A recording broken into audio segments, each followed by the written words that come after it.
I'm Ed Highland. This is ASA TV, and I'm joined now by Dr. James Moore with the University of California, Los Angeles. We're talking about quality, certainly one of the most important issues here at ASA.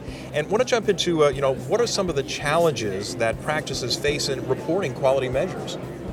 Well, the physician quality reporting system currently has just 3 measures that are reportable by anesthesia services. The system has a requirement for 9 measures to be reported. And of those 3, for some anesthesiologists, such as those that practice in an ambulatory setting, they may only be able to report 1. So if there are not enough measures that someone is reporting, the CMS uses a process called the Measure Applicability Validation Process, or MAV process, to determine whether someone should have reported more measures. So that can be a challenge. In addition, there's a new requirement in 2015 for eligible professionals to report 1 cross-cutting measure. And a cross-cutting measure is a measure which is thought to apply over a wide spectrum of patient care. Now, for anesthesiologists who only report anesthesia CPT codes, they actually don't need to report a cross-cutting measure, but for some that can be a challenge. Also, just the mechanism for reporting can be somewhat challenging as well. Most anesthesiologists still report by what's called the claims-based reporting mechanism, and that's normally done through billing services. There are other mechanisms available, such as through registries or certified EHR technology.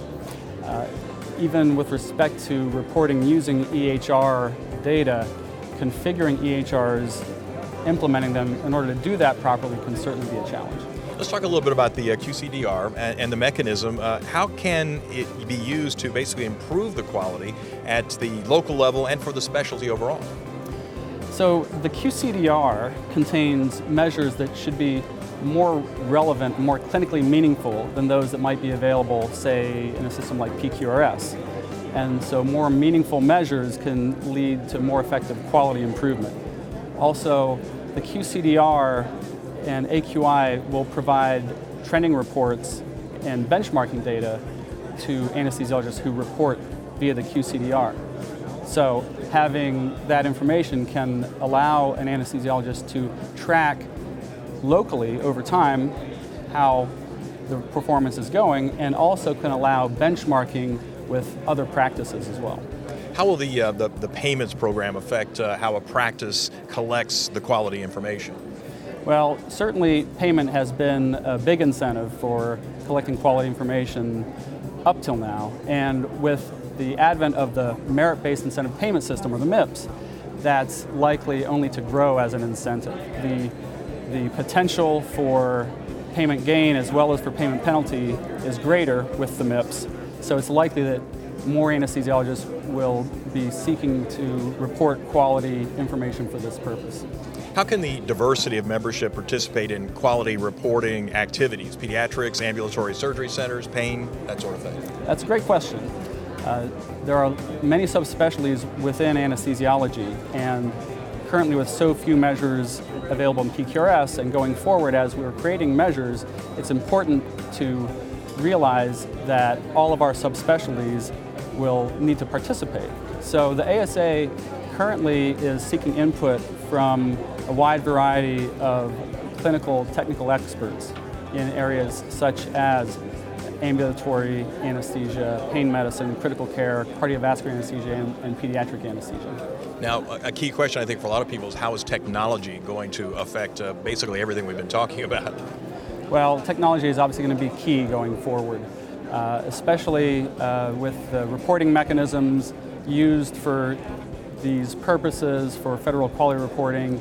More and more we think that they're going to depend on electronic reportability, and as more anesthesiologists tend towards implementing electronic health records in their practices, that's where the information will reside. Having an effective implementation of an electronic health record for the purposes of reporting data out can be fairly challenging. So this is a challenge that will be key to the effective reporting, not only the implementation of EHRs themselves, but also how the data go from EHRs into registries or get reported into QCDR such as AQI maintains. Are you a part of getting the information that the Quality Institute, tell us a little bit about your role there and how the information is gathered to help further the cause, if you will? Well, for the ASA, I serve as the chair of the Committee on Performance and Outcomes Measurement. And our committee has been working closely with the Anesthesia Quality Institute in a number of ways, including in helping to create, select, and vet measures that are going to be used for the QCDR. It's important to get measures which members from across a wide spectrum of practices can consider to be meaningful for their individual practices. And so our committee is dedicated to not only having measures that are appropriate, but also helping to ensure that the mechanism for reporting also makes sense. And ours is one of many components to that effort, but we're certainly dedicated to it. Well, Dr. Moore, we appreciate your dedication, and thank you for joining us here on ASA TV. Thanks very much. And this is ASA TV.